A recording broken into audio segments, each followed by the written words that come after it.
Thank you. That's it. All right. This is it. This is the talk. So it's called "Batter My Heart, Three-Person God," which I'll get to. So recently, earlier this year, I took a pilgrimage to go and see Fra Angelico's show in Florence, and when I was there, I also went to the Uffizi, and I saw this. This is a painting by Paolo Uccello. It's called "The Battle of San Romano." And I mean, I saw some amazing things that day, but this was the thing that I was really drawn to. And the thing that really got me was this leg. I became quite fixated with this leg and the way it appeared to me. Like, once you see it, you realise that the rest of the painting is just organised around that leg. Like, the whole thing is just the whole kind of chaos and disorder of it, the noise is all there just to strengthen the signal of that leg. So if you look, everything down here is really solid, everything else is kind of the earth. The leg is kind of clothed in the sun, it's almost celestial. So Uccello painted this in 1450, around the same time as the invention of the Gutenberg press. So there's a moment between two ages at the point of exchange. An interregnum. Oh, I didn't go into the leg. There's the leg close up. So, it is a moment between two ages at the point of exchange, an interregnum, as a new system of world consciousness came into being. So, you can see this battle scene as a clash between two regimes of truth. So up there you've got the medieval, and down here you've got the modern. And the painting itself is literally split between the two. If you look closely at the leg again, you'll see that actually it's the white leg and then there's the red leg. The white leg's moving forward, the red leg's moving back. This is called like party coloured, which is like their tights, their hose would be two different colours. But you've got this leg stepping backwards, one leg stepping forwards. And if you look above this horizon, everything there is very kind of two-dimensional and flat. You can only go up and down and from side to side because there's no Z-axis. Z-axis is what gives you depth. So it's a completely flat image. But if you come down here, it becomes more three-dimensional. Because you've got the recent theory of perspective, which is allowing Uccello to travel back and forth, near and far, along this newly introduced Z-axis. Like if you look at all the lances, they are declaring this new form of geometry, this addition of another dimension. And with this, you start to get a sense of distance. So above is receding into the past, and below is kind of moving forward, moving into the future. So, let me have a drink. You're doing great. Thank you very much. Let me have 2 drinks. Can I get another beer, actually? Yeah. This is going to get more interesting as the night goes on. So, this is my left, right? On the left, you've got Byzantine iconography, and on the right, you've got Renaissance painting. Yeah? And the Byzantine iconography was concerned with depicting the sacred, or communicating with the divine through like the inner eye, or direct felt experience, what could be called gnosis. But Renaissance painting, on the other hand, sought to understand the material world using the optical eye, through geometry and reason, through what's called logos, or the rational. So the leg is at the crossroads between the eternal, immutable realm, thank you, and the temporal, material world. The top half, when I get to that, is kind of timeless, unchanging, a flat circle that keeps returning. But in the bottom half, history is unfolding, time is dynamic, and there is the past and there is the future. The old world is dying and the new world struggles to be born. Now is the time of monsters. The origin of the word monster means that which reveals, an omen, a portent, or a sign. The leg is like the unfurling scroll held by the angel of revelation as it is carried over from one reality to another.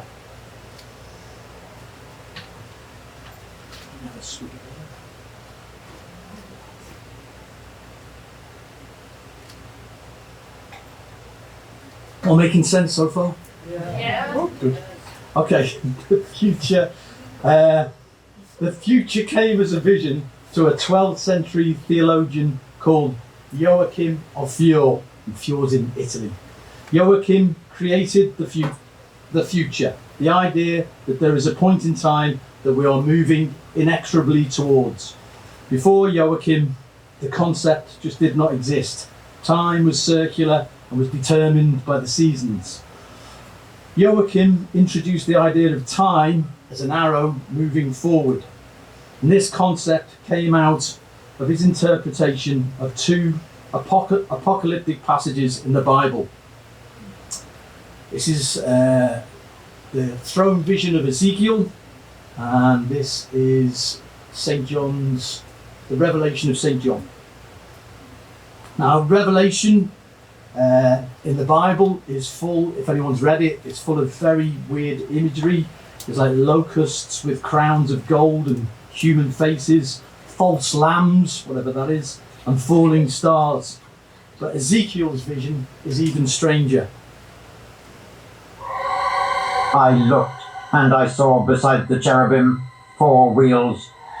The wheels sparkled like topaz.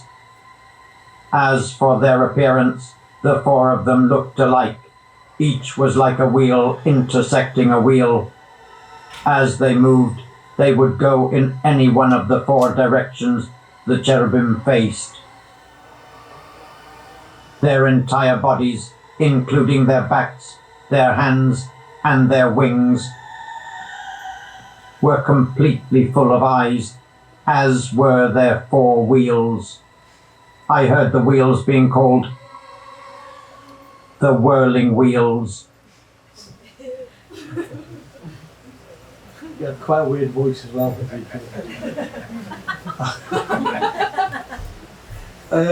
Okay, so apocalyptic writing was a well-established genre even before Christianity, in which the divine showed itself in dreams or hallucinations full of symbolism. The word apocalypse itself does not mean like doomsday or Armageddon. It means unveiling or to be taken out of hiding. So Joachim, this 12th century theologian, believed he'd found a hidden message concealed in these 2 apocalyptic texts, a kind of divine plan which he could decipher using numbers as a key. cycles of 7, 3 sixes, 4 horsemen, 3 woes, 2 beasts, the second coming, the final one. Having cracked this code, he was able to develop an outline, a diagram that revealed humanity's destiny. The diagram is called the Wheels of Ezekiel. That's what it is. This is the Wheels of Ezekiel. Now I'm going to use the whiteboard. I've never drawn this before, so I'm not going to fuck it up. 1, 2. Yeah, I fucked it up already. 3. All right, okay. So that is the Wheels of Ezekiel, and it's 3 circles. You've got past. Can you see the board? Yeah. Present,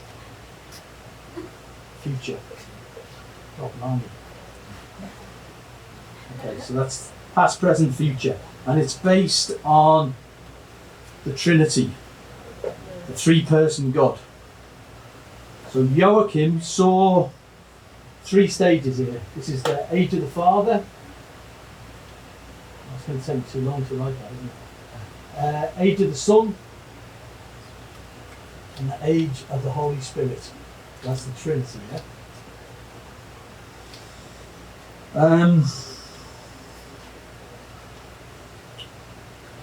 This, like I say, is the past, this is the present, and this is the age to come. And this third and final stage is when the kingdom of heaven will descend to earth and Christ returns to rule for 1,000 years in what is called the millennium. So this is the apocalypse, the revealing of God's divine plan. As I've said before, before Joachim's theory, Christian theology had no concept of the future. The millennium began with the birth of Christ and the establishment of the church.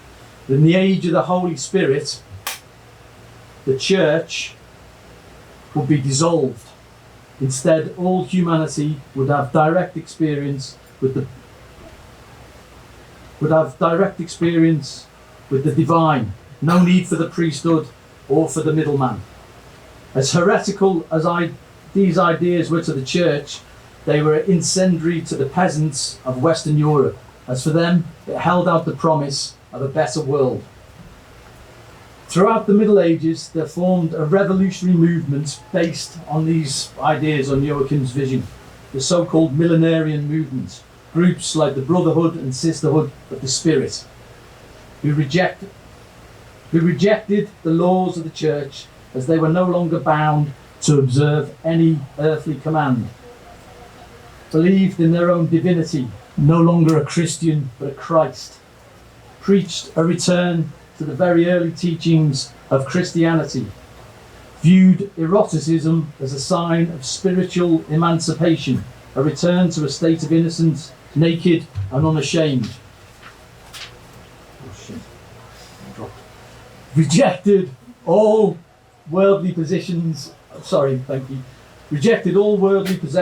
all things were to be held in common. Had an apocalyptic desire for the world to be wholly remade, and believed that the thing you are being told is not the truth. So these utopian movements sought to accelerate the apocalypse, ecstatically bring about this transformation. And the term that's used is to immanentize the eschaton. Right? The eschaton means the last thing, the end, and to immanentize is to bring the transcendent down to earth, so to bring heaven down to earth. So a medieval theologian had a vision so powerful that it acted as this kind of attractor, and the world began to curve towards it.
like to imagine this is the leg of a young slater called Eloy Priesting, who, dressed in stolen rags, preached the gospel of the coming apocalypse.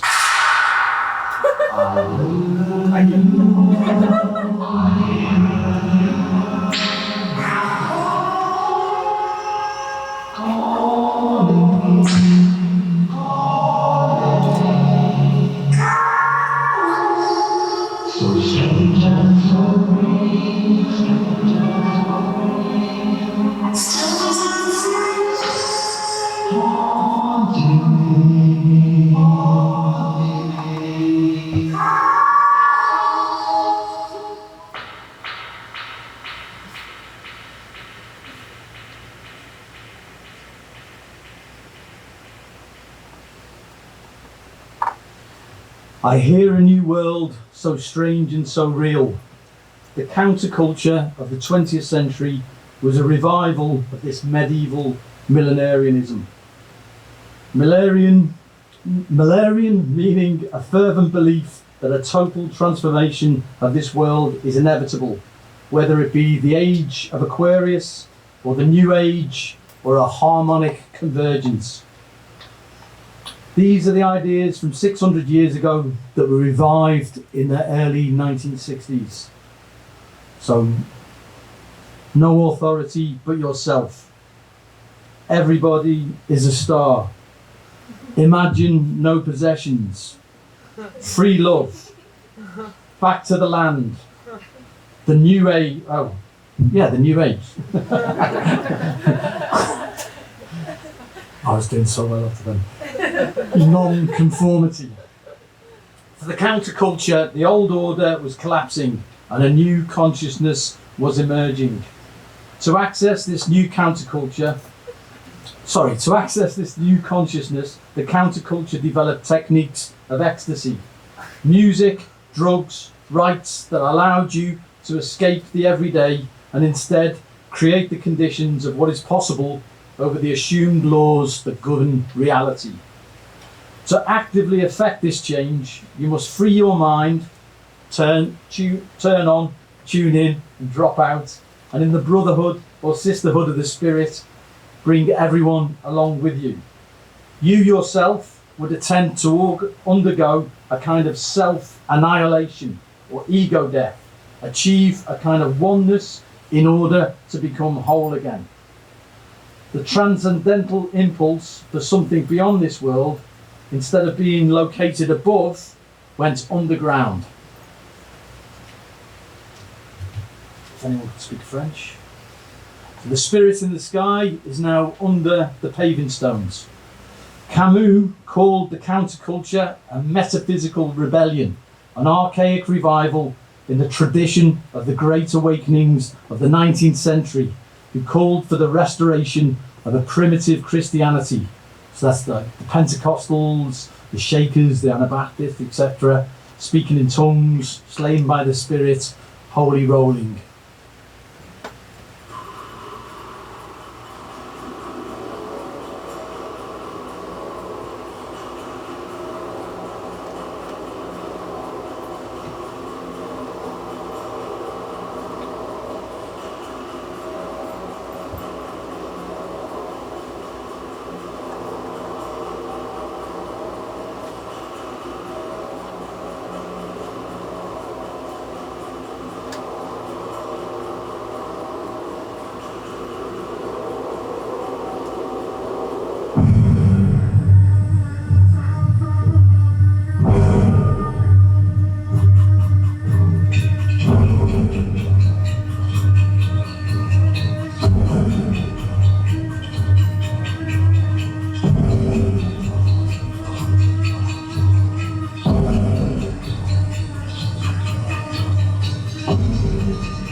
Okay.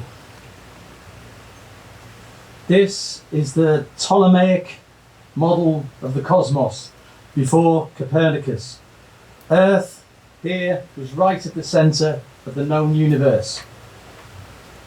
But actually, Earth is down in a pit, as it is the planet furthest away from the divine light, the lowest of the low, the bottom dweller of the abyssal plane.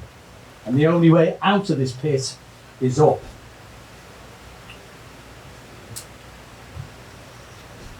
Human souls are trapped down here, imprisoned in flesh, and this abject state that we live in makes us forget our divine origins, that we were all once part of the pleroma, the fullness.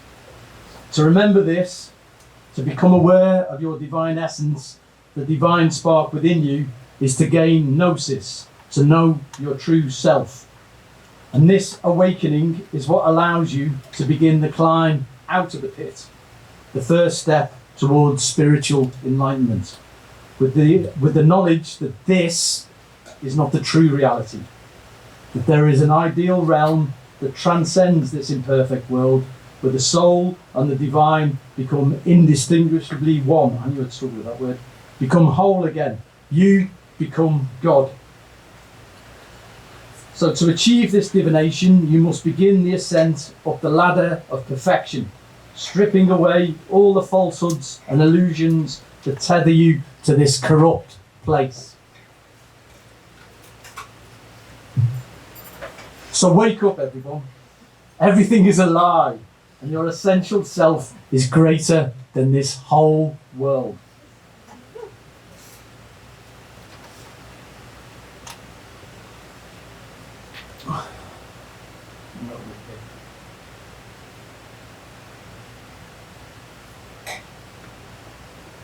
The word hip, meaning aware or in the know, began in the jazz clubs of Harlem. Hip beget hippie. Hippie beget the New Age movement, beget techno-paganism, beget reality hacking, beget QAnon. It did. It's a Gnostic worldview. Reality, as you know it, isn't the true reality, and there are invisible forces who try to prevent you from seeing the world as it is. So think for yourself, question authority, reject any form of orthodoxy, be it of institutions, reason, or language itself. Gnosticism sees self-awareness, knowing yourself, as more essential than reason and logic. Direct felt experience over learned knowledge, or vibes over representation. From we are stardust, I didn't want to use the word vibes, but I thought it might work. I struggled with that. From we are stardust to self-actualization to the prison planet lies the Gnostic struggle for auto-liberation, to overcome the material limitations and false illusions of this world. In the Gnostic Gospels, the subtle body is the vehicle that carries you up from the material plane to the pleroma. It is neither a purely physical nor wholly divine form. It is a garment of light. Find your sparkle, let it glow and shine.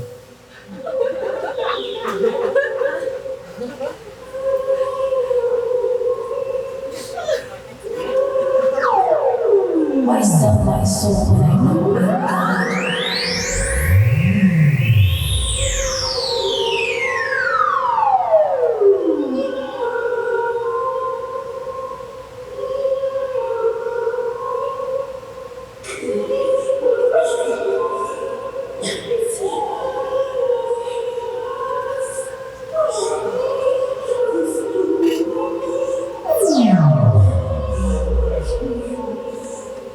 Why sell my soul when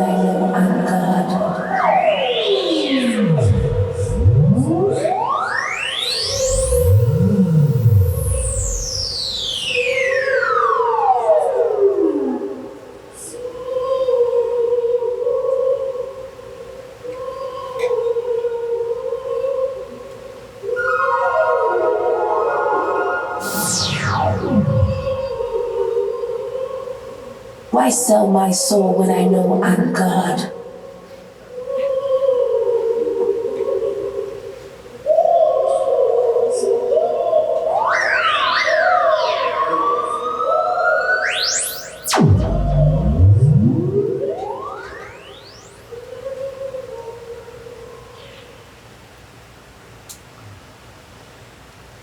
Okay, back to a bit of theology. In the Christian telling, before they were expelled from the Garden of Eden, before the fall, everything was perfect for the first man and woman. And in this perfect state, there was no need for tools of any kind, whether that be a hammer or language. No need for any technology, as everything was direct and immediate.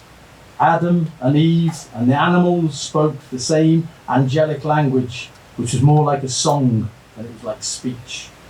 Everything was available to them, everything was present, everything was whole. After the fall, humanity has lost everything, banished from bliss. Its one remaining and redeeming virtue is the divine gift of the mechanical arts, the gift of technology. Tools are the means to return to paradise lost, to once again bring heaven down to earth. Joachim's wheel of Ezekiel was always a loop, a return to the perfect state that we once knew. So technology in this sense is the means of humanity's salvation as we develop ways to overcome the material constraints and physical laws that govern this mortal realm. Technological progress has always been presented as an outcome of like rationalism, of the disenchantment of the world. But the technological drive is actually a spiritual need to transcend this limited existence and return to our true, divine and undivided selves. This, I feel, was always latent, but is now becoming more apparent.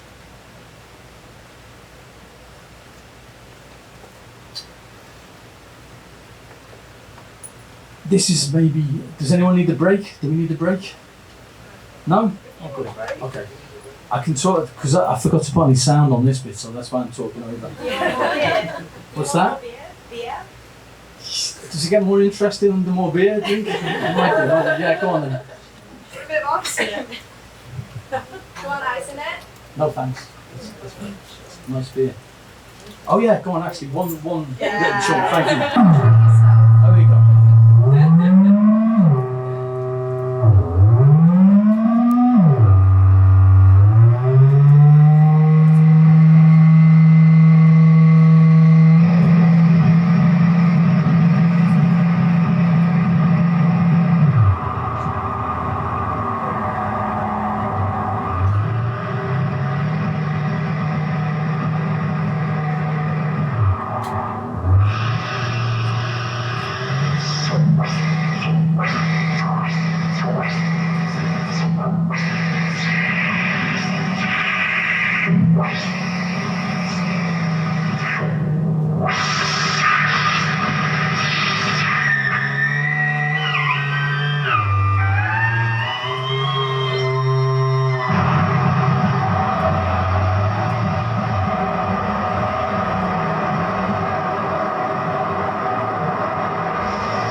So back in the late 60s, early 1970s, the modular synth was used to demonstrate two things.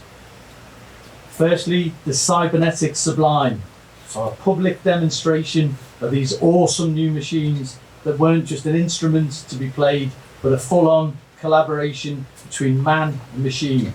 Secondly, cybernetic serendipity, that through this collaboration we can give ourselves up to chance and randomness. For example, the name the engineer Don Buckler gave to his modular synth was the source of uncertainty. Like the dream machines imagined by the surrealists that would produce chance encounters, disrupt the sense of self and open up the unconscious, using these techniques to bypass rational understanding. The cybernetic sublime is the sense of being nothing more than a part in the flow of information. So you can let go of your ego, become a mere participant in the system, the flow of the cosmos, where the I is momentarily annihilated.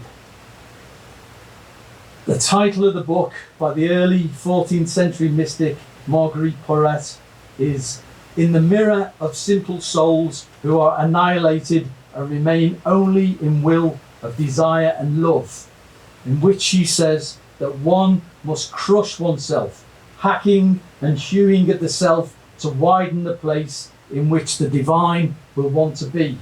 So these are divine machines liberating you from the flesh.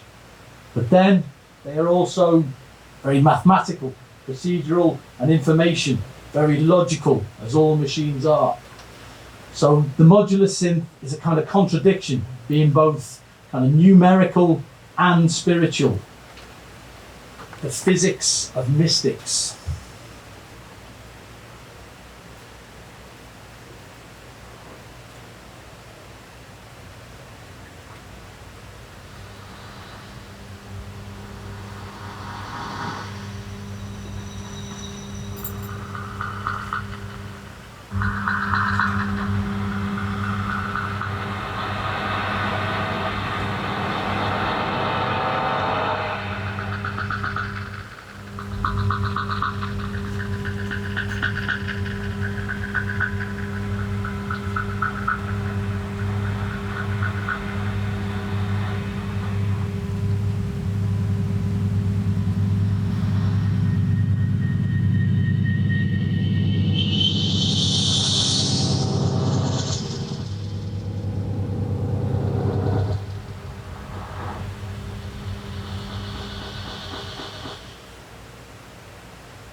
Trinity was the name of the first test of the atom bomb. Oppenheimer named it after John Donne's poem Holy Sonnet 14, which is called Batter My Heart, Three-Person God, in which the poet is convinced that true salvation can only come from a radical and disruptive external force, a divine force that will bend, break, and make anew. The counterculture movement begins with an apocalypse, the revealing of a hitherto unknown. The beer's getting to me now. The hitherto unknown power. A movement sustained by a faith that transformation was inevitable, that the old order was collapsing and a new consciousness emerging. The mod movement of the early 60s is the catalyst for the new millenarians, an arrow pointing to the target, which is the end of the 20th century. So the third image on these t-shirts is a symbol of synthesis. We've got the target, we've got the arrow, and then synthesis. Target, arrow, synthesis. The underground was full of esoteric symbols and signs only legible by those in the know, the youth cults. The mods also established the need for novelty, for constant renewal, a cycle of rupture and repair. Every decade forthwith would follow the same pattern, explosive at the beginning, lose some energy in the middle, and then renew again at the end.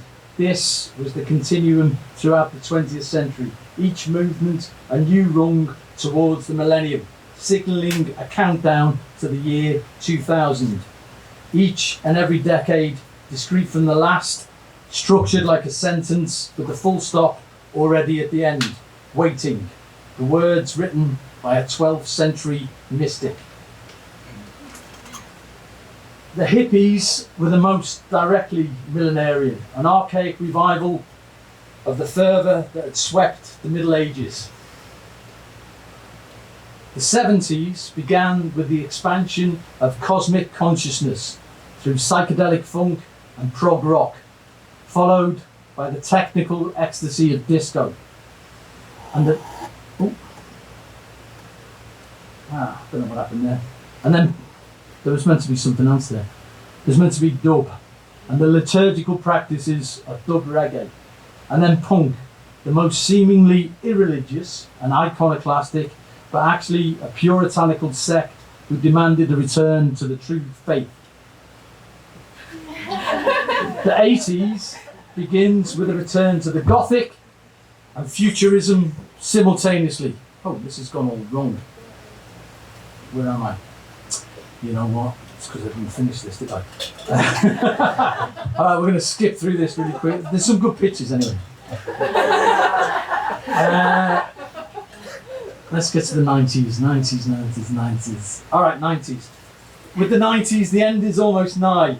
Increasing innovation and intensification, a real need for speed. The decade itself accelerating from 120 BPM to 180. Novelty increasing as we move closer towards the incandescent edge of the future. A final flowering as the seed of cyberspace, which had germinated within the underground, then burst forth at the very last minute of the 20th century, leaving behind the withered husk of the counterculture. Events which had previously followed a dependable path now appeared to become more random and indeterminate. So these slides have got a bit messed up. Here we go. One of those dudes was meant to have this on his t-shirt. I did that in Runaway and it looked really good. But anyway, I fucked it up. Which brings about a sense of disorientation.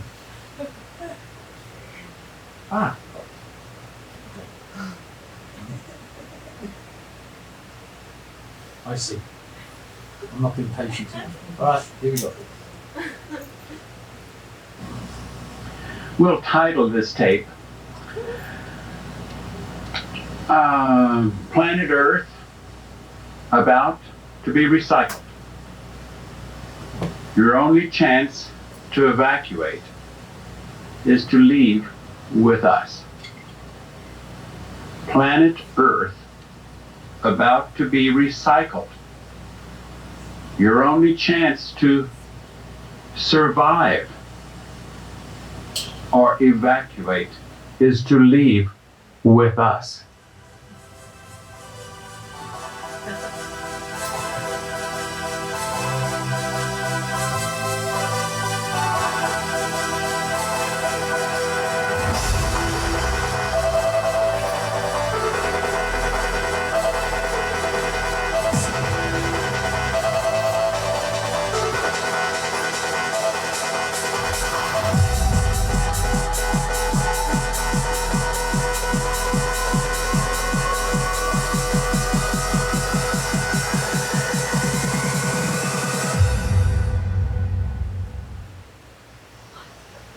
The drop.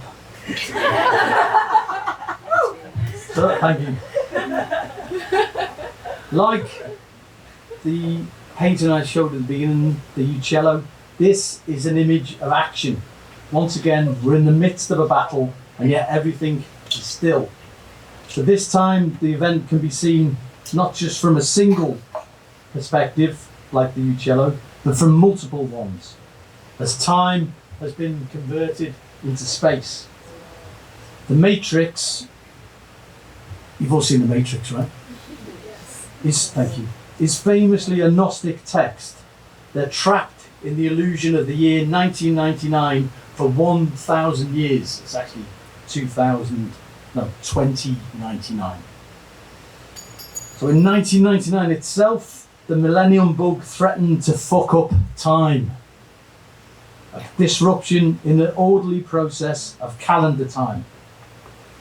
The Millennium Bug was the angel that heralded the coming end as the old analog status transitioned into the digital one. So I'm going back to the board here. So this is the transition, this is the analog age, this is the digital age. So digital compresses all the kind of waste and inefficiencies of the analog age and kind of perfects it, right? So what's the next age? The next age, supposedly, is called singularity.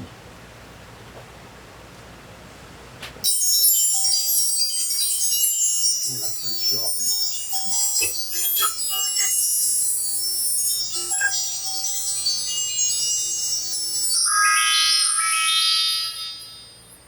Alright, that'll do. A singularity, which is taken from the study of black holes, is a threshold beyond which everything as we know it breaks down completely. This is the apocalypse, as revelation, when we come face to face with a transformational force beyond the limits of human consciousness. Oh, sorry. Last page. You're going to like this next bit. So it turns out that this leg is very virtuous. Virtual in the medieval sense, which means all the possible features of something, all of what it can express, all of its potential, its potency. So the leg has immediately apparent features like I knew I'd struggle with this. Shapeliness, painterliness, whiteness, but it also has hidden dimensions. It's kind of angeliness, it's serpentiness, it's sperminess. Now, on the threshold of the third age, all of the leg's qualities, its actual ones and its latent ones, are quantified and converted into numbers. The leg now has a virtual geometry embedded in multiple dimensions. All is number. In the Western esoteric tradition, Gnosticism, etc., there is an abstract and ideal realm that is the source of all things. The pleroma is one word for it. This transcendental realm exists independently of the human mind, invisible and unknowable. It exceeds any attempt to apprehend it. It's a black box. Yet all of our meaning emanates down from this ideal realm above. So it must lose some of its complexity in order for it to be understood by us, here down below. As meaning descends, then it gets compressed. There is a dimensional reduction as it comes down to earth, as this manifest world is at the most basic level of a much greater structure. Therefore, there is a cloud of unknowing between what is below and what is above, that can never be known through the intellect, through reason, through concepts or images. So there is a version of Gnosticism or Western esotericism that does not suggest a more perfect version of this imperfect world. Rather, it understands that a higher reality would be radically other, qualitatively different from our existence on this planet. It's a way of living with the invisible. 600 years ago, the leg stepped from 2 dimensions into 3 and heralded the beginning of the modern age. Now the leg steps out of 3 into multiple dimensions, announcing the birth of a new age.